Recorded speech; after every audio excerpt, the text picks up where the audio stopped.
Marky Ramone of the Ramones is coming to town and he wants to come to your store. Can he come? And this was the first time this has ever happened. Like, we've never had a guest before. And I was like, Marky Ramone Wow. wants to see our store? I was like, yeah, bring him. You're locked into another episode of How Creative People Make Money with Jonathan Pierce. It's a beautiful day to be learning something new. So sit back, relax, and enjoy the ride. The journey begins now. Okay, so I'm here with Rasoul Ezzat-Ahmadi, who is someone that I went to high school with. And I like to mention that because that is something you want to be thinking about as you're listening to this, as you know, the people that you went to high school, you know, just your classmates, someone that you knew and went on to live what may be your dream if you're into vintage toys and anything comics related and anything regarding that world. Rasoul basically gets to walk into his dream world every day. He has a store called Vintage Toy Mall, and he gets to walk in and literally be surrounded by all the things that he loves. And if that sounds like something that you would love to do, then this is going to be an episode for you. And what we're going to do is backtrack and find out how in the world did that happen? How did Rasoul, who was just a classmate of mine, someone that I knew in high school, right, that you just joked around with, and now all of a sudden you're seeing them live this dream. Wow, how does that happen, right? So that's what we're going to backtrack and find out today. So Rasoul, welcome aboard. Thank you. Good to be here. Okay, so where I'd like to start is in the beginning, as far back as you can remember, like as far as what led you into collecting toys and being into comics and all of that. Where were you? And this might be going really far back, but what initially got you into being interested in comics, in vintage toys in general? Okay, and let's just see where this goes. That is pretty far back. So, you know, a lot of kids get toys and play with toys, you know, based on the shows they watch or based on, and I'm no different. You know, I watched the He-Mans, I watched the, you know, Super Friends, Saturday morning cartoons, whatever was on was what I absorbed, you know. So I think toys specifically would be my grandparents. You know, I didn't get a lot of the toys that I wanted, but my grandparents would buy them. So we'd go to grandma's house and they had all the stuff that I never had, and it was amazing. You know, and so trips to grandma's house was all the toys that I and she collected too. So she had her own stash of toys that we couldn't touch. They were in her special room, and we couldn't open them. You know, we could look at them. She collected dolls. She collected, you know, all kinds of stuff. And my grandpa collected action figures, which now I collect action figures. And so, you know, I saw that behavior. I thought it was kind of neat that they had their own stuff that we couldn't touch, but then we had, you know, our own toys that we could play with, you know, and they had this Batmobile that I was just completely like, oh my God, that's from the cartoon. And, you know, and you couldn't buy it in the stores because it was older than me. And so, you know, it was the only place I could get it, only place I could see it and find it. So, you know, when I was a kid, I'd play with Ninja Turtles, and I'd make little stop motion animation videos with my camcorder, push a button, stop a button, like VHS kind of stuff. And, you know, it was just fun to do. And how old were you at that point doing that? So I would say the stuff with my grandma was probably less than 10. And the stuff with my Ninja Turtles and the camcorders and the 10 to 12 to 13, you know, that kind of age.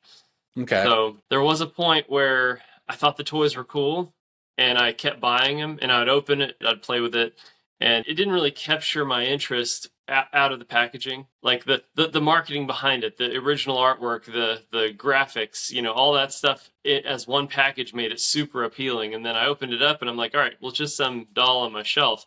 I still have the doll on my shelf, but it lost its appeal, so I started saving all the packaging. And when I was done playing with it, it went right back in the packaging, hung it on my wall, and that's how I like to display it. And eventually I outgrew the actual like play hands-on part of it, but I didn't outgrow the enjoying it and buying it and having it, seeing it on my wall and doing that. So I think that's kind of when I transitioned from being a out of package collector to an in package collector. And, I guess it just kept going. First of all, that's incredible that your grandparents, it probably has to go down as the coolest grandparents in the world, as a kid. Yeah. So would you say that your grandparents, their behavior of that influenced you in wanting to keep it in the package in that way? Probably. At all? Was that Yeah. like maybe in the back of your head? Yeah, probably. Okay. And Okay. like I said, they had their own, what they called their special ones that they had on the wall. They had in their locked room that, you could only go in when they were there to look at them and admire them. And yeah, I'm sure that was a huge influence on, wow, I want my own in the package stuff that even if it's not very valuable, like it's cool to me. So that's where the value comes from. And I want to be able to have my own, like, prized possession place in it amongst my toys that I play with regularly. Yeah, that's extremely cool. So would you say that your main interest, or, everyone has like, oh man, this is the thing I love to do, or my passion or whatnot. Yeah. Would you say that the toy collecting, the comic collecting, would you say that that would be the main one for you? If we're talking about, oh, what's your passion? What are you into? What's your thing? If you had to pick one. Yeah, I would say that's the main thing. Yeah. And I don't even know if it's toys necessarily. For me, it's nostalgia. I collect the art. Okay. And for me, an action figure is art. Somebody hand sculpts it, or they did back in the day. They would hand sculpt it out of wax, and so I collect what I would say is nostalgia. Like I've got movie memorabilia behind me for Terminator. Let's see, I'll turn this a little bit. Yeah, let's see it. That dress right there. Oh my gosh. That's the original dress that Amelia Davey wore in Army of Darkness. That's the Turn it a little bit more. Yeah. Turn it a little more over, because now we can see it. Wow. Yeah. So that's Sheila, the actor that played the character Sheila, wore that at the end of Army of Darkness. That's the distressed version of the dress. And for me, that was impactful movie, because I collect Army of Darkness toys and other memorabilia, and so to have something original from the movie in my collection, it's like it may not be a toy, but it's that nostalgia. It's that feeling of looking at it, remembering the movie, going, oh man, that was such a cool scene where she turns evil, and it's that feeling, I guess, that I'm hooked to more than anything. And so the toys bring that nostalgic passion, that feeling, that drug, I guess, and yeah, it's that dopamine hit, It just, yeah, it really is. And it just hit me that you are in that room that you just talked about, where you just said, and I just realized that once you turned the camera, I'm like, okay, he's got to be in the room. Oh, right. Is that where you're at? This is my living room. So, so do you have the room, or is it like your whole house is the room? Both. Yeah, I do have my own toy room. Yeah, that's off. And we're just moving into it, so I'm still getting everything set up. But it's a big toy room. Okay. And then I have this, which I call this my movie room. I have my Terminator memorabilia. Like I have a costume over here from Dark Fate. Move that chair. Oh wow! It's not the greatest of costumes, but like it's hard to find. It's hard to find certain pieces from different movies. So I'll get stuff that's affordable, or stuff that's not affordable, like the dress that I have to make payments on. But but I finally get it, and I'm like, oh, I got a spot for it. But yeah, it is. It's the nostalgia. It's if we were to summarize what I collect, it's things that give me the dopamine, the rush, the feeling of remembrance of things that I love or loved in the past that I'm reliving now. One thing that's really cool about doing a podcast and including video with it is because if we had not done video with this, it wouldn't have clicked with me that you have your whole home. I imagine every room is basically just like Vintage Toy Mall in every room. Would you say it's about right? Almost every room. Yeah. Almost every room. Yeah, that's very cool. And so this kind of goes perfectly into the next point. and topic, which is you mentioned, what you're really into is that nostalgia. Mm-hmm. And what is awesome about this is by you creating Vintage Toy Mall, you have literally made the way that you make money also be the thing that you so deeply connect with, which is literally walking into the nostalgia every day, and now that we can see from video, it's both your home and it's where you work, right? It's how you make money. And that's really what this is all about. That's what Cash Cow Artist is all about, is how do you do that? So that's why it's so exciting to be talking to you, because that's something you literally were able to pull off. So let's talk about that a little more and get into how that began. Anytime you run across someone like today's guest who really is out there living the dream, it's only natural to wonder how you could do it too. But the truth is, most creatives and artists will go their entire lives without ever figuring out how to get the initial money and free time it takes to put themselves in that position. As an artist, it's very enticing to believe your only job is to, quote, get discovered and become famous. But if that really is your whole game plan, that means you're literally counting on a total stranger to come to your rescue, be your personal cash cow, and make all your dreams come true. Instead, you actually need to become your own cash cow and put yourself in a position where you can not only be your own investor, but get the real-world experience you'll need to understand how to create a successful career as an artist. I'll be sharing more about how you can realistically do this later on in the episode. And I knew even from high school, you were pretty knowledgeable with computers at that point. And what people don't yet know that I already know is you started a store called Computer Trends. Yeah. And you basically helped with all kinds of computer and technical issues, which what we would call that in Cash Cow Artist terms would be your bankroll business. We say there's a bankroll business and there's a biological business, and Vintage Toy Mall is like your biological business. But that bankroll business was Computer Trends, which got that all happening, which I'm sure you also enjoyed, maybe not as much as the nostalgia of the toys, but I'm sure still had a feeling of connection with that, working with computers. So let's talk just very briefly about that. Was that your focus? I'm going to start a computer repair store? Tell us a little bit about that. Yeah. So my focus in college was application development, database management, things like that. When I graduated college, I got a job doing Unix, Linux administration, and I did that for like 3 years and got laid off. Got laid off. Our branch moved to Argentina, and I didn't want to move to Argentina. So I said, you know what? Yeah. I know enough about a lot of stuff, master of none, but I knew a little bit about everything, the hardware, the software, the network. So so I started doing from home, on-site, tech work, IT guy for several places. And I don't know how deep you want to go into the computer backstory, but for about 2 years of it, me and a buddy decided, I have all this computer stuff at home. Let's set up at the flea market. And so we set up at the flea market to sell some of these machines. And as I was selling the machines, just people would say, well, if I need to get mine fixed, I don't need to buy one. I just need to fix it. Do you fix it? Yeah, sure. Bring it. So I started fixing computers out of the flea market, up at the traffic circle, Domingo. Yeah.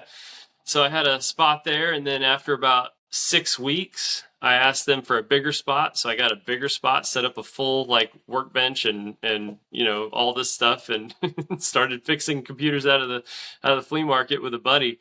And it was him that kind of pushed me to open a shop here in Jinx, because he would work it with me on the weekends, and he'd be up there sometimes when I wasn't, and he would say, man, we really gotta, people are wanting to bring us stuff during the week, and I don't know what to tell them, and I said, I'll tell you what, if we do good by the end of the year, I'll open up a store. So that's, we hit our target. I think it was 10,000 is what I told him. I said, if it was October, I said, if we hit $10,000 by December, then I'm going to save it. and that's what we'll use to open a store. So we did. Wow. Yeah, it was nuts how much we were able to save up just from doing repairs at the flea market. It was crazy. Yeah, so then we had both for a while, and then the flea market kind of phased out, because we didn't really need it anymore with the store. So yeah, we started doing computers, every day. And then he left. He went to Maryland, and I think he's got some big, tech job up there, which is really cool. And I'm still doing computer work for select clients, but they really got to twist my arm, man. Well, the real takeaway from this, and in how we would also relate this to the cash cow artist world, Yeah.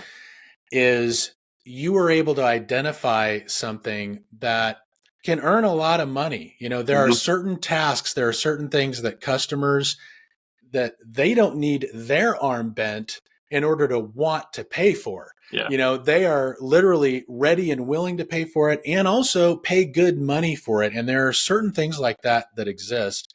And your story is a little bit different because it's in the computer world, but it still totally relates, because within the creative and artistic world, there absolutely exist what we call those bankroll businesses that are a perfect match for creatives and artists, because not all things make the same amount of money, right? Yeah. And there are certain things that you can apply your creative and artistic skills to that also have that dollar amount attached to it. And you're not having to twist anybody's arm to want to pay for it, right? In the same way that maybe if you're an artist starting out wanting to do gallery art, that's going to be a little more difficult than, say, offering your skills to do very similar work, which would be maybe fixing a sheetrock hole in someone's wall. You're still dealing with plaster. You're still dealing with paint. You're still dealing with all the same types of materials. There's still an expectation about what the final result should look like or what the customer is looking for. But you could make $300, $500 the same day. You could walk in the morning, do your quote work of art, and leave at the end of the day with $300, $500, depending upon what the repair is. And that's the difference. Because it's providing you a way to make much more income by working less, that's what provides the extra free time and money you'll need to pursue your gallery art. Because your gallery art isn't likely to have that same level of customer demand when you're first starting out, right? That's why you need a way to start with something that does have that built-in customer demand, so you can make the money you'll need to be your own investor and get your gallery art off the ground. So really what we're trying to say here is, there are certain things that as an artist and as a creative person that you can apply your skills to, that you can become your own cash cow. You can have that bankroll business. And that was just something that you were able to find through offering your computer service. But then as life would catch up to you, you would remember that nostalgia of what you were always interested in with the toys, and probably seeing stuff like that at the flea market, I'm sure, as well, which would probably also kind of make your mind go in that direction too. The other thing that happens in life is you start to realize the amount of time that you have in the day and what you really want to be spending your time doing. Yeah. And so it sounds like with you, you started to think more and more and reconnect more and more with what we would call the biological business, which is getting back to the nostalgia of the toys and the comics. And I remember going in, it was pretty clear to see, because I remember going into your Computer Trend store and you had like an entire wall dedicated. The Ninja Turtles were there, the toys, they were all up on the wall. So you could kind of see it happening, right? The whole office was decorated with just stuff that I wanted to see every day. So, it was very nerdy. Yeah. It was very nerdy, but in a good way. Absolutely in a good way. Yeah. And so we're going to transition into how Vintage Toy Mall began. But if anyone is feeling lost as to how they could begin their own bankroll business, that's what Cash Cow Artist is all about. And there's going to be a link at the very end of this for something called the Artist Basic Survival Kit that is going to show you exactly how to do all that. So you don't have to feel lost and you don't have to feel like, wait, I want you to talk more about it. That's all going to be there at a link at the end of this. But let's go ahead and move on to Vintage Toy Mall and how that happened. And the reason I wanted to preface that is because Vintage Toy Mall was going to take some money to get started, because you had a whole location, and we're about to get into this, but let's begin to talk about that. So the money that you needed to rent the location came from Computer Trends. Is that correct? There was an in between that we'll talk about. Yeah. So, collecting toys in package, more specifically, I created a product. So I remember this. So I created a product. I remember this. Okay, yeah. So early on, when I was collecting Star Wars, and you could buy from ProTech these little clamshell protector packs that would clip onto the card backs of toys, and it would keep the dust off of them. It would keep them from getting bent, crushed, whatever, as a protector pack. And I needed some for Ninja Turtles, and I needed some for Superpowers, and I needed some for Batman, and I needed these protector packs for these different sizes of toys that I had that the Star Wars protectors were too small for. So I looked everywhere, and I found one company that made them, and they were way expensive, and they weren't a design that I liked. They were an inferior design to what the Star Wars protector packs would give me, and so I almost bought them. I had them in my cart. I had the products of the competitor in my cart, and I was just kind of like irked that I had to buy something that I didn't like for way more than I needed to be buying it for. So I said, what if I just make these? What if I make this product on my own? So I put some documents together, some drawings, took measurements, created this 5-page PDF of what requirements I needed for the manufacturer. And I submitted them to like 20 different manufacturers to get quotes. I only heard back from 3. If you're going to do something like this, cast a wide net, because you will get blown off by most people, because you're a little guy, you're small potatoes. I went so many places asking if they could create this product for me, and I got 3 results, and they were all in China. Wow. Nobody stateside. The closest one was Ohio. They could do the thermoform plastic that I wanted, but they wanted $7,500 per mold. Wow. When you're just starting out, you probably don't have $7,500. I didn't have $7,500. And I wanted 2 sizes. So that would have been $15,000 real quick.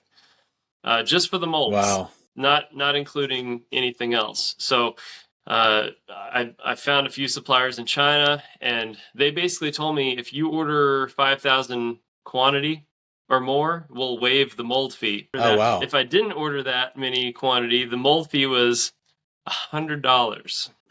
7,500 versus 100. It's really, it's almost free at that point.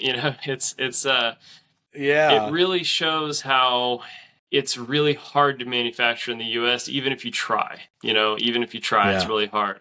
And I hope that all the stuff that I just said is really valuable to somebody that's trying to start up mass production creation. So anyway, I had 2 sizes that I wanted: Ninja Turtles and Superpowers. Those were the main 2 that I needed for myself. I needed a 3rd, but couldn't afford it. So I got some quotes, and they were very little, in terms of actual manufacturing costs. So little that it actually costs more to ship it here than it does to manufacture it. So that's what I started with that. And I did that for about a year. It cost not very much. I say it cost not very much. It cost like $10,000. And I say not very much because, like I said, just to make the molds for it, I got quoted $15,000. So right, when we're talking about in comparison. But let's back up and say, okay, you had that 10,000. Where did the 10,000 come from? So I borrowed. Was that from Computer Trends? I borrowed half of it, and Computer Trends was the other half of it, because you got to have your cash cow. Yeah. When you have a solid idea and you have half of it in hand, it's pretty easy to get the other half, whether it's friends, relatives, bank. If you have 0 and you try and borrow for the whole thing, it's a little harder, because people think, well, if you don't have enough to, like, if you're not bringing as much to the table as I am, then why would I bring this much to the table? Yeah. And one of the reasons I wanted to point that out is because there's going to be a lot of people listening who they're completely amazed as to how they would even come up with $5,000 period.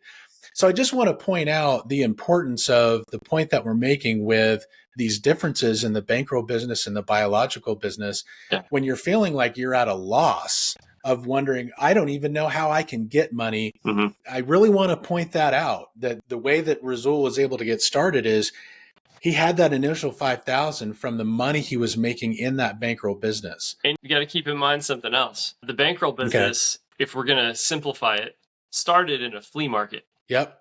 Anybody who's anybody can pay $30 a week or $40 a week, rent a booth, sell whatever it is they're selling, because that's all it was for me. Absolutely. And it's not like it took me a lot of money to start up Computer Trends before I started shop, right?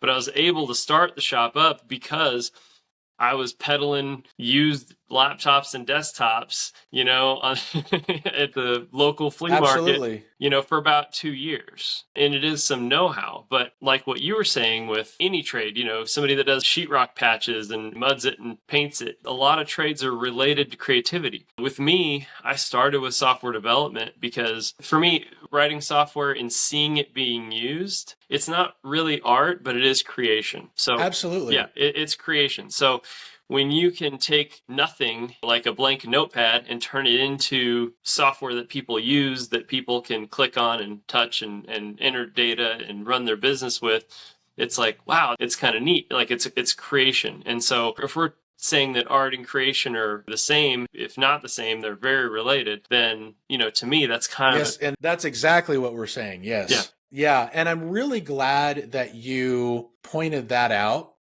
because that is how everything gets started. If you don't have a trust fund, if you don't have relatives or parents that are just handing some money to you, instead of throwing a pity party or saying, oh, it's not fair, there isn't a way for me. The whole point of this podcast, the whole point of Cash Cow Artist is to say, throw that attitude out the window. There absolutely is a way. And we're going to show you all of the ways that it is possible. And you just heard Rasoul, hey, I started in a flea market. This is something anybody could do. So let's continue on with your toy packaging. Yeah. So you were saying that you got the $10,000 worth of product delivered to your door. So started up a website, toyshield.com. It was Toy Shield because it was protecting the toys.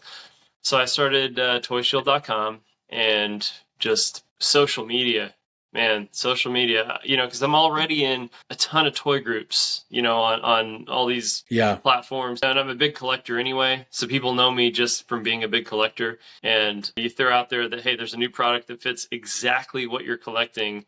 And, oh man, like it was wildfire just because I was in the right places online already. And then that turned into Google results, and that turned into just organic leads, but people started ordering over time. And this is 2016 or 2015. So it took a while to get to where, I'm not having to market this stuff anymore. People look for it. I also sell on eBay. I put a 10-pack together, put it on eBay. And then I have the name of the product printed on the back of each case. So when you get it in the mail, it doesn't matter where you buy it, you know where to reorder from. So nice. So all these things. And let me pause you real quick. So this is still active. Like people can go buy this. They can go to toyshield.com. They can get it right now. Like this is stayed active. Is that right? Yeah. We've grown to 10 sizes now, 10 different sizes of case. Wow. The way you can become a cash cow artist, just like today's guest, is by doing exactly what today's guest has done, which is to simply match the creative skills you already have with a creative service that's already in demand. Once you upgrade yourself into this scenario, you'll no longer be paid based on how many hours you work, but rather the result you provide. By no longer being an artist who's limited by time, you'll start experiencing the benefits of getting paid the way a proper business does. Not only is this how you'll be able to level the playing field as an artist, but it's how you'll get the extra money and free time you'll need to fund and pursue your personal artistic goals. The only difference between you and the person you're listening to in this interview is that you probably had no idea the creative and artistic skills you already have are all you need to get started. This was the one thing I needed to learn how to implement as well. Once I did, I too was able to become my own cash cow as an artist. It's one of those secrets you can only hope to be fortunate enough to crack before the opportunity to implement it passes you by. That's why I created a simple kit that explains how it works. I'll be sharing the details on how you can get it later on in the episode. But yeah, that turned into something that was popular on social media. And early on, trying to get the word out, I went to conventions and I was giving away cases for free. I went to New York Comic Con, had a big sack full of this stuff, and I would just go to the different vendors that had, Ninja Turtles and superpowers and anything that would fit the sizes that I needed. And I would just offer to case it for them. And I would throw a card in the back of the case. So if somebody buys their toy and takes it home and says, I love this case, where can I get more of these? The card is there. That's so smart. Right. So I was able to spread the word, at different conventions and different places. I started setting up at conventions myself. It was really hard to sell plastic boxes. You have a table full of plastic boxes and people are like, well, what is, you have a Tupperware party? Like, it wasn't really clear what it was until I put a toy in it and hung it up in the booth. And then people were like, oh, those look really good, Yeah. So that meant me buying more toys that weren't mine or weren't for my collection, right? And I was able to successfully sell a lot of Toy Shield cases at conventions whenever I brought a booth full of toys for people to look at and buy. They could buy them, I don't care. So that led to me buying out big collections of things just to get the toys cheaper that I wanted to take to conventions to display and sell. And then one of my buddies, he was out in California, he was starting his own toy store. And so I would buy a big collection of stuff, and half of it was stuff I didn't need, sizes of toys that I didn't have cases for. So I'd send it to him and he'd trade out for stuff that I did need. We built that relationship that way. And that's cool. It was cool for a while. He passed away. Oh no. Yeah, he died, and his sister called me one day and said, Leroy told me that if anything happens to him, call you. Wow. Yeah. So I drove out to California and went through all his stuff, all his new upcoming store inventory, and his sisters really wanted me to buy it all. I didn't have any, I bet. I didn't have anything to do with it. I didn't know what to do with it. My only thought was, if I buy all this stuff, I'm going to have to open a store. And so it wasn't really part of my plans. It was more of an opportunity thing. And I guess the lesson here is always look for opportunity. It's very valuable being able to jump on opportunity and know what risks to take. Let me also add to that, it also, I'm sure, helped a lot that it just happened to be vintage toys, which is something that you liked.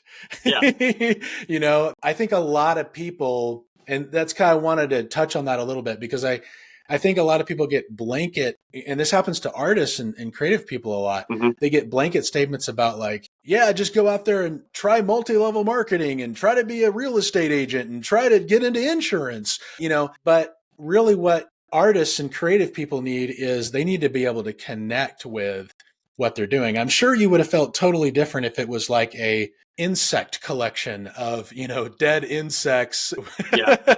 But the fact that it had to do with toys, that sounds like what was really able to put that light bulb over your head and make that connection and go like, oh man, that combined with the opportunity combined with the connection that you are able to have with the activity, like you mentioned, the nostalgia in your case, specifically and particularly for creatives and artists, is critical. Because I felt like I've lived whole other entire lives doing multi-level marketing and all kinds of other stuff, because it was just thrown as something where it's like, just do this and then you can do what you really want to do. But guess what? You also need to enjoy the journey along the way, and you're going to miss out on that if you're not thinking about these factors. And so I just wanted to touch on that a little bit too. And so you did end up buying all of these? Yeah, I ended up buying them. Because I vaguely remember this story now that you're telling it. Yeah. Yeah. I ended up renting like one of those budget mover trucks, and I hauled my car back behind the truck. Wow. So I drove it all home. Yeah. Can't take it on a plane. That's incredible. But, yeah. So it sat in my computer shop. It sat in the back of the computer shop for probably 6 months or more because I didn't have a plan. I knew that if I had it all, that's what I was going to have to eventually do, but I didn't have a plan. And let's back up and touch on some of the resources that it took to do this. I also want to backtrack on a couple things. So you're doing Computer Trends, and then you got into Toy Shield, and Computer Trends was kind of the bridge that allowed you to get into Toy Shield. And then it sounds like Toy Shield was making money, right? What was it? Was it starting to bring in money? Yeah, it was bringing in money. Okay, so that was profitable. So now you got Computer Trends making money, you got Toy Shield making money. And was it that combined money that allowed you to be able to buy the toy collection in California? No. So rewind back to when I had a job as a systems admin from 2005 to 2008 before I got laid off. So I had a 401k built up and took the hit financially on cashing it out in order to buy this toy collection. Okay. Wow. I knew that if I could pull it off, then whatever fees that I was going to incur from cashing it out early was going to be just a drop in the bucket compared to what long-term would be. And I was right, thankfully. Good. Thankfully, because honestly, it's a hard business to get into. Do you mind sharing what the cost was? Yeah, not at all. Of buying the toys? So the arrangement I worked out with his sister was I was going to pay 40% value, which I've been doing it long enough to know that was really high. It should have been closer to 20, 25%.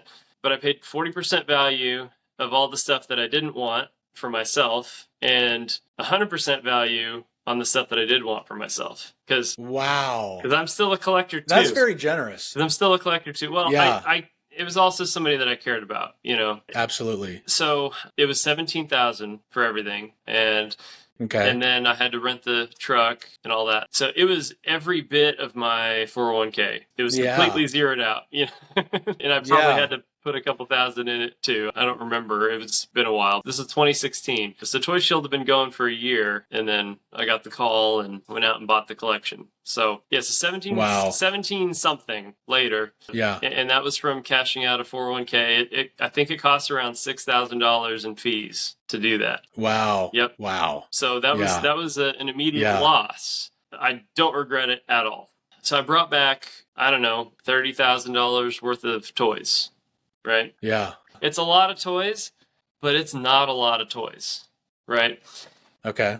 So I had to do all the math on this. This was the hard part. This was the part that, like, I had a lot of realizations, you know, like I had a lot of anxiety about pulling the trigger on such a large purchase on something that might not pan out because, like, take a spot in Jinx, right? Just a cheap spot in Jinx is still $1,500 a month, right? Right. So if you, why did I pick 15? I'm bad at this kind of math. 15 times, so 1,500 a month times 12 months, right? I'm about to embarrass myself. I already know where you're going, and $800 a month is crippling. You know, when you're first starting out and you're thinking about all the other added expenses all on top of that. And the fact that, guess what? $800 a month, that means we get to zero.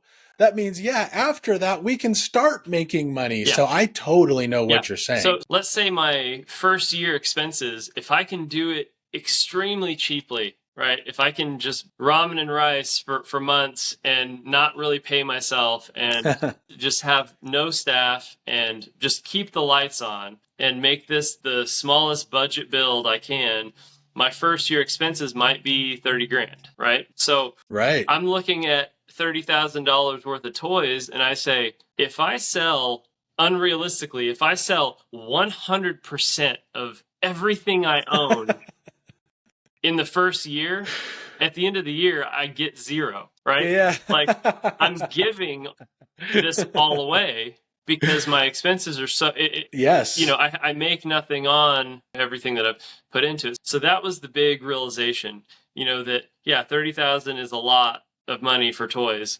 It is also not a lot of money for toys. Like, if I'm going to start up something that's going to cost me 30 grand a year, I need $200,000 in toys, you know, like I need a lot more to start That's a with. great point. So you already know what I did to solve this equation. I rented a spot that was bigger than what I needed and rented out booths. And instead of making it a vintage toy store, I made it a vintage toy mall. And other people can rent a spot and sell their own stuff. That way I accomplish the big toy store that people are attracted to. Let me back up a little bit. If you open a small toy store, it's very difficult. It's very difficult because when you have toys in a small spot, because we have a spot in Jinx now and it's 800 square feet. You know, the spot in Broken Arrow is now 4,000 square feet. It started as 3,000 square feet and we rented the neighbors and took the wall out, right? So we expanded over the past few years, but we have a small spot in Jinx. And what I'm realizing is the small stores don't have as much room for product rotation. So someone might visit the store once every 3 months and see 90% of what's already been there before. You go to a larger store that has larger rotation room and more volume going through it, and people can show up once a week and they see something new every week. So it's hard to get regular customers at a smaller store just because there's not as much to look at. And that's a realization that it even took me opening a small store 4 or 5 years after we had been open at a larger store to realize this. And what I'm also realizing is my overheads at the smaller store are damn near the same as the overheads at the big store because my big expenses aren't rent and utilities. Honestly, it's labor, right? So if you have to hire people, you know, we're open 7 days a week. So if you have to hire a team for one store 7 days a week and you're open the same amount of hours, that's your biggest expense. So I have that same expense because I have the same amount of employees and same amount of hours. I have the exact same expense of labor at the big store than I do the small store. So that's overlooked a lot by a lot of people. You know, they look at rent and they go, oh, I can't afford $3,000 a month rent, so I'm going to pick this $2,200 a month rent place instead. And by the time you get all of your expenses done at the end of the month, that $800 would have been so worth it to open a bigger store. Yeah, let me also ask a couple of things in regard to that. So when you did the booth rental within, you know, turned it into a toy mall rather than a store, which was so smart to do, were you able to set it up to where the booth rents that were all throughout that location covered the $1,500 rent? Because I know you're in a Broken Arrow location. Well, first of all, let's back up. So the Broken Arrow location was what at that time? $1,500 a month? It was $1,400 a month at that time. Okay, $1,400 a month. Yeah. So all of the booth rentals spread out within that location, plus you got to have your big store, but you had that extra space. Did those booth rentals cover the $1,400 a month, or was there still more left over to pay? So I had to make a few decisions here. It does not cover. Okay. I wanted to be competitive on booth pricing. So I had to decide, do I want to split it evenly and make it cover all my expenses fully rented, or do I want it full? So I went with I want it full and lowered the rent. So no, renting it out at 100% does not cover all expenses. It seems like an odd choice, but I also have toys, right? So I've learned that I do lose money every time I rent a booth. At first, that was the only way I could survive, was booth rentals. 5 years, 6 years later, how long have we been? Almost 8 years. I've learned that every booth makes money. So if you pay $100, and let me also ask this: do you also get a percentage of the sales from the booth, or no? Or how does that work? Yeah, we do. We get 10% of sales, so that does help a little bit. Definitely. But it takes a while for us to make a significant amount of money. It really just incentivizes people to sell. You know, it's not really it's not a big amount, but yeah. So the booths do make money, and you know, if somebody rents a spot for $100 and we write them a check for $1,000, we're glad that they made their $1,000. But that could be $1,000 that we made, right? Instead of just $100, because we made $100 off the 10%. So I've kind of figured that if we do 50-50, where we rent 50% of the store to ourselves and we let people rent out the other 50%, that's the sweet spot that we want to be in. Like, we don't want to be in more than half the store, but we also don't want to be in less than half the store because we need to be able to make that money too. We need to be renting out the spots so that we can sell our own toys so that we can make up for the difference in not having booth rentals pay for all the expenses. So that's pretty much where we've landed on it. That's our goal, is trying to keep it half and half. So it makes me ask the question, you made the point saying, hey, if you could either have a small store or a big store, you definitely want to have the big store. So why do you keep the smaller store open? So we had to, again, decisions. We decided to make the smaller store our niche store. We made it our high-end collectibles. So if it's 50 and up, if it's $50 and up, it goes to Jinx. And then it allows people that are looking for something specific a place to go with that one thing in mind. It's like our specialty or our niche store. So we also have comic books. We also have trading cards, gaming cards, and video games. Those are the things that we don't have at Broken Arrow. So it gave us a place to put it all, for one. And for two, it creates a reason for people to go there that wouldn't necessarily go there on their rounds, you know? Because if it's just a copy paste of a larger, better store, then people are just going to go to the other store, right? But since that's a great point. Now it's a specialty shop, and we have expensive statues, hot toys, some of the high dollar stuff. We have graded slabbed comic books. We have graded action figures. You're not going to find the $1,000 piece at Broken Arrow, but you'll find the $1,000 piece at Jinx, you know, and it really helps where we can sell just a couple things and it justifies it being there. But there's another reason. More reason. I love the way you said that. I'm giving out secrets. Yeah, you are. No, this is going to be so valuable to anyone that is interested. Yeah. And I mean, you've already laid out so many things that are going to make this so worth it for anyone to listen to. But yeah, let's hear some more. All right. So it's opened the door to stuff that we wouldn't normally buy. I've learned that sourcing can be really hard. And our vendors, they also know the pains of sourcing. And when COVID hit, all the Goodwills were closed, all the, you know, any kind of people interaction were closed. Places where people would normally buy toys cheap and then try and flip them in our store at a booth, they were all closed. So a lot of people couldn't source. It was just tough for different vendors to come up with new product. And we buy toys, you know, people bring them to us. We're a resale shop. People can bring us in a bucket of Transformers and say, hey, what will you give us for them? And depending on how good it is, our software will figure up how much to pay based on how good it is. Not just what it's worth, but it also has to be a quality item. What I've noticed, though, on the smaller store, the fact that it exists is a great way to source new product because we get people that walk in with their toys. And it's so good that I wouldn't care if people stopped buying stuff from Jinx entirely and it was just a, hey, sell me stuff kind of store. Because it's that valuable. I really underestimated how valuable being able to source toys was going to be, you know, and so it keeps all the inventory fresh in our store. And that's also how we're able to make money without making money on booth rentals. You know, like we can take a loss on booth rentals because we're able to bring in enough in sales just because we have a good system in place to allow us to get more toys without us really having to try for it. You know, that is amazing when people are coming to you. Yeah.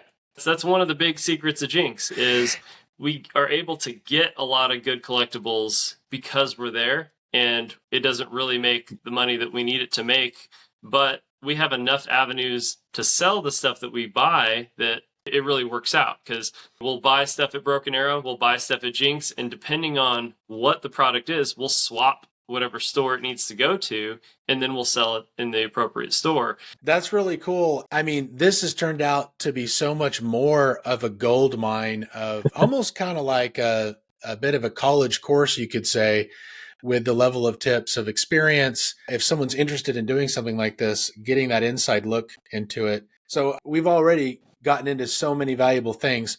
I have a couple last things, lap 3 and lap 4, that I want to touch on that we actually have kind of covered, but we'll just kind of get a little more specific on them with some specific examples. And we'll start with lap 3, which is marketing it. And in the beginning, once you actually had your store opened, you went through that whole process of getting it open, and it was like, great, I'm ready for people to come in here and buy stuff. What did you find? Let's say 2 examples of marketing that actually worked. I would say Facebook ads were number 1. And you paid for Facebook ads? And Google ads are number 2. Yeah. I like that you can set your own budget on stuff. It makes buying ads very easy. One negative to buying Facebook ads, and I don't know if this is official or if this is just my conspiracy theory, but our organic leads dropped significantly after we started buying ads because, you're willing to buy ads. Okay. So that kind of hurt us a little bit. But, wow. But, I think word of mouth was a big one and social media was a big one. But yeah, we were able to buy ads, and I have a guy at Broken Arrow, Cody. He does TikTok now, and he'll just make these goofy videos. And we've made goofy videos before too, and they end up pretty popular, but he'll use toys and he'll act out a scene. Oh, no, I've seen it. Oh, you have? Yeah. Yeah, on your Facebook page. Yeah. Godzilla's on the ground and King Kong's about to beat him up, and he's like, don't forget about Mothra. He goes, what? Why would you say that name? Just a Batman versus Superman gag on Martha. It's just different funny stuff, and I think he does fantastic with it. But different videos. They are really good. I've seen them on the Facebook page, and you've got somebody in there that can do some pretty good impressions of different voices and stuff. And it is entertaining. That's and then Cody. You've got Vintage Toy Mall right there in the background. And they're literally doing the voices with the product that's for sale, so it's perfect. He grabs stuff off the shelves and he'll do his little thing, and then it's really funny. Yeah, he does really good voices. I agree. So things like that. I think videos are successful because it catches people's attention. Photos are good, but videos are great. And we'll put out a video for something specific, and we'll put a couple dollars on it. $2 a day. You run a 1-week ad, it's $14. It's really not breaking the bank. It's worth every penny every time. And that's in Facebook? Yeah, Facebook. But yeah, the word of mouth, and we had to do so many events to start because the events give us a reason to promote. So if you're a store and you're just constantly putting out, hey, this is for sale, hey, this is for sale, it's kind of spamming in a way. If you don't have a reason to be marketing to somebody other than, hey, we exist, it gets to the point where you're kind of spamming. So if we can have a celebrity guest at the store, we've had Lou Ferrigno a couple times now. If we can have a celebrity guest come to the store for signing, we've had Mick Foley a couple times. This is actually incredible to me. Like, I kind of was like, what? Like when I was seeing your post, I think this would be very interesting for you to explain how you were able to do this, but I don't know all the specific names of everybody, but the original Hulk, which is that Lou? Yeah, it's Lou Ferrigno. Yeah. Yeah. The original Hulk you've literally had at your store. I think Rick was his name, and he's a wrestler. Yeah. Right. Mick Foley. And we've had some Mick. Mick Foley. Like, you've had Power Rangers there. I'm like, oh my gosh, like, how are you doing this? So explain a little bit about that. Well, first of all, that's genius. Like what you're saying is like, hey, you can't just be spamming people all the time. Hey, buy this, buy this. You're making it like truly an event, like something where they're going to be like, oh my gosh, I want to go there. Correct. And a pretty amazing reason to go there, which is turning it into your own little personal little Comic-Con moment. But how did you do that? Explain that. So the unfortunate answer is, the unfortunate answer is I didn't really try. So it's kind of a letdown for people that want to do it. I think that it's just the store is so well structured and we have an avenue for it and it's popular. I think we have 8,000 Facebook followers. Well, people that promote different celebrities see that as a positive, and they think, well, if we can get this person to this store, then they can market to 8,000 different people. And it kind of borders a Comic-Con in the spirit of the event, right? in terms of you go to a Comic-Con because you want to meet Lou Ferrigno. Well, now you can go to the store and meet Lou Ferrigno and everybody wins. And the reason that is as a customer, you don't have to pay to get in like you do at a Comic-Con. You have to pay at the door to get in. Here, it's a store, it's a public place. And the reason it's good for the celebrity is the celebrity might set up at a convention for 2 or 3 painful days, and they're there all day. And sometimes they have a line, sometimes they don't. Sometimes they're signing stuff, sometimes they're just waiting for the lull to pass. And if you go to a store, you're there for a certain amount of time, and 100% of the people that are in line are there to see you. It's not like at a convention where there may be a couple thousand people, and some of them are there to see Lou Ferrigno, some are there to see Chuck Norris, some are there to see, whoever the other guests might be. Here, 100% of the guests are there to see you. So there's one line, and they're in and they're out, and they make sometimes the same amount of money.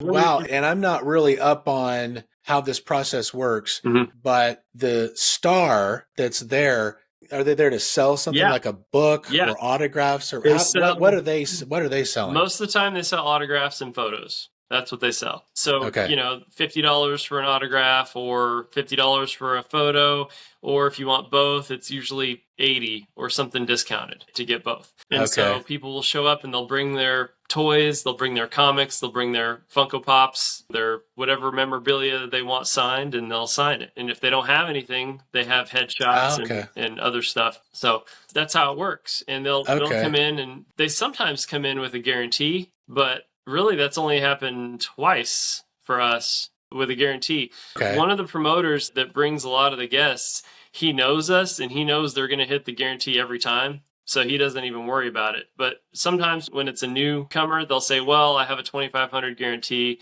If I don't sell 2,500, we have to make up the difference. But they'll come in, they'll sell 7,000, 8,000, sometimes more. So it's not really an issue. Wow. Yeah. Wow. Mick Foley has been the only one that's given us a piece back, which was really cool of him because he didn't have to. He's like, I did better than expected today. Here's a couple $1,000. And it was really cool of him to do that. Wow. But most of the time they come in and they get their autographs, they sign their stuff, and they collect their money from the fans. And then we win because we have an excuse to market without it being spam.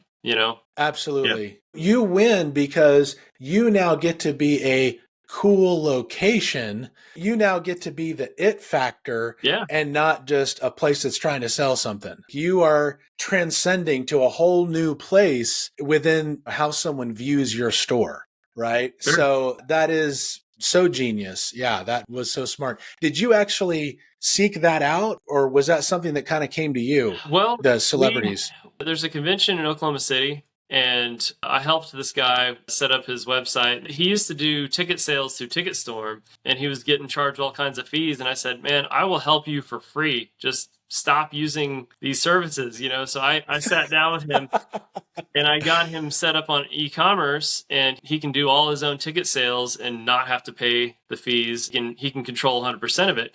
And so he loves it. So he invites us to all the events and he hooks us up every single time. And he's also the one that brings out the celebrities. So he called me up one day and said, I know this isn't a comic related guy, but Marky Ramone of the Ramones is coming to town and he wants to come to your store. Can he come? And this was the first time this has ever happened. Like, we've never had a guest before. And I was like, Marky Ramone wants to see our store? I was like, yeah, bring him. And he said, are you sure it's not? Wow. Because I think it was a Tuesday, just a random day of the week, and there was zero notice. He said, how quick can you put a blast out that he's going to be there and maybe get some people there? I was like, I'll get some people there. And so it was dead last minute, and I put out the ad on Facebook. I put some money on it just so that it would hit more people. And a day later, Marky Ramone comes to the store, and there's a bunch of people, and he's playing with Godzilla stuff, and he's doing all kinds of funny stuff. We had these life-size He-Man weapons, like a Havoc staff and a sword and a shield. So, there's a video of me and him having a He-Man weapon fight, and he's got me on the ground with the staff, beating me down to the ground. It was just a lot of fun having him out there, and So that kind of opened the door for that same promoter, him wanting to bring out other guests, like bigger name guests. And then him bringing out some of the bigger names led to people like Mick Foley, who just came out on his own. And Walter Jones, he came out on his own. He's one of the Power Rangers from the original group. And then since he came out, had a good time and had a good turnout, he has other Power Ranger friends, and that led to word of mouth between the Power Rangers, which is really cool. And then we got a couple more Power Ranger guests come in and set up at our store, just on their own, not through an agent or anything. And the word of mouth really helps, and we really try to maximize the celebrity guests experience every time. Yeah. I feel like the lesson from that is, say if someone wanted to try to do this in their own store or go through this process in another format or way, is step one is you would have to be good at having your own ecosystem of people, having your own followers and having people that are already engaged in your store. And so it's not just a matter of calling a promoter and saying, hey, can you come on down and do this? It's like you first have to have something valuable for them to want to plug into and have the ability to make that money. Yeah. It sounds like that's kind of the key to making that work. And then the benefit is what an incredible experience for you and your employees and your friends and people that come work at the store to experience that. I mean, it's just like the cherry on top, just getting to be a part of that. You know what I mean? Yeah. Well, you do know what I mean because you're doing it. We have two employees that are huge Power Ranger fans, and Cody's one of them.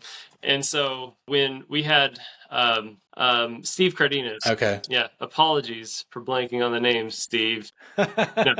So Steve came and I told Cody, I said, hey, do you want to ask him if he'll do an interview? I brought my camera equipment. He's like, I get to interview a Power Ranger. And he was just over the top. It was amazing to him. That he's like, man, I used to work at GameStop and I never dreamed that I could be working somewhere that I love and interviewing a Power Ranger, and I get to be hanging out with all these. Absolutely. It's really cool. I know they love it as well. And this, they would have to. And this circles back to, what we were talking about in the very beginning, which is the fact that this guy's getting paid to work at a place where he's getting to meet the people he is a fan of. Yeah. I mean, it's kind of like, it feels like dream world for a lot of people, right? So that is what's amazing and what is awesome about putting in the effort, in the work to making your biological business happen, because you can be living in a dream world that you get paid for. And that's a perfect example.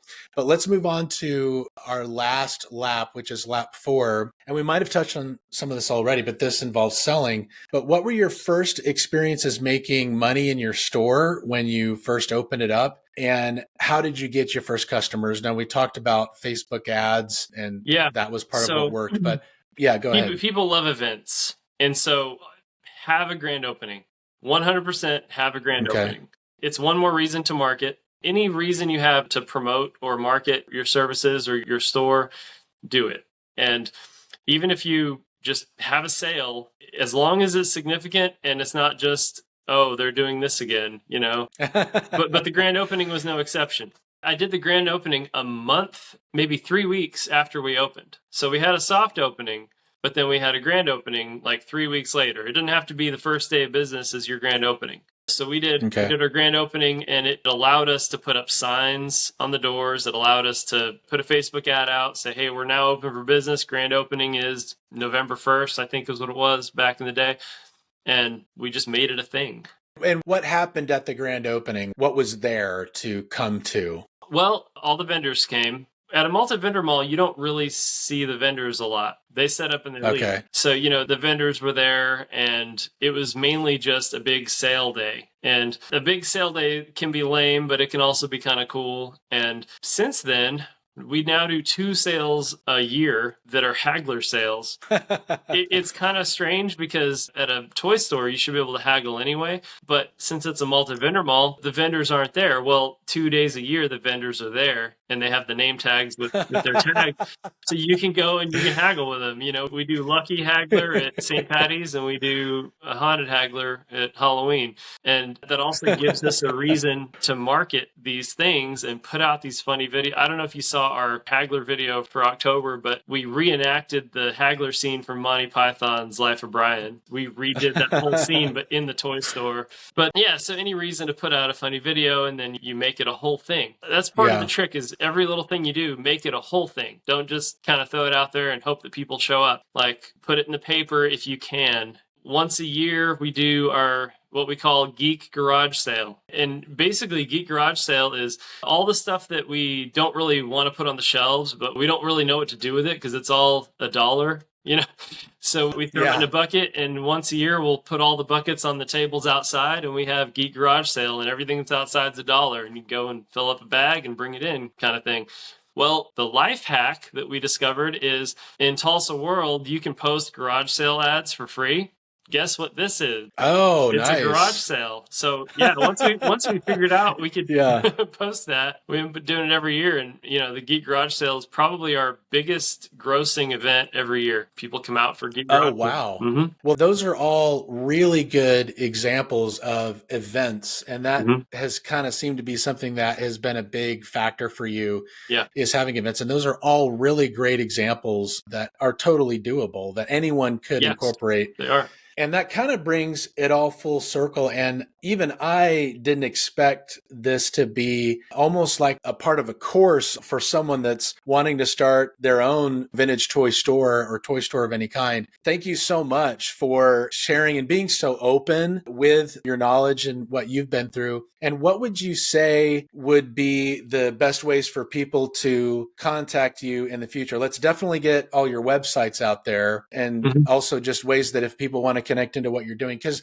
your website's awesome too. If people are just into buying toys, it's very well done, being able to go there and shop your site. Why don't you just say all of your sites so people know, and social media? Yeah. So vintagetoymall.com is the .com, and toyshield.com is if you have carded stuff and you want to protect them, that's where you'd go for that. Vintagetoymall.com is on Instagram at Vintage Toy Mall. The Facebook.com/Vintage Toy Mall. It's basically all Vintage Toy Mall. If you type us into Google, you'll hit all of them. There is a contact form. You can also just message us on Instagram or Facebook. If you want to get me, just message that and I'll hit you back with an email or a personal message if I see it. I do see the messages, but a lot of times the employees have to say, hey, screenshot, contact this person, you know, but I'm not unobtainable. You just message the store and say you're trying to get me. Well, thank you again so much. And we will be seeing you real soon at your next Vintage Toy Mall event. All right. Sounds good. Look for it. I want to see you there. I will. Thanks again. Yeah. Thanks for having me. This is great. Once you understand how to profit from your creativity in a practical way, just like today's guest, you too will get to experience each of the 4 laps you heard them talking about in today's episode. Not only will this allow you to upgrade every aspect of your life as an artist, but it will provide you with the money, free time, and practical experience you'll need to finally pursue your personal artistic goals in a way that simply wasn't possible before. Like any step up in life, all you've ever needed is to be shown what steps to take. That's why I created the Artist Basic Survival Kit. The Artist Basic Survival Kit is a guide that will show how you too can achieve success as an artist using your own unique creative skills. Now that you know it's possible, it's your turn to experience it for yourself. To get started, just click the link in the description and I'll see you there.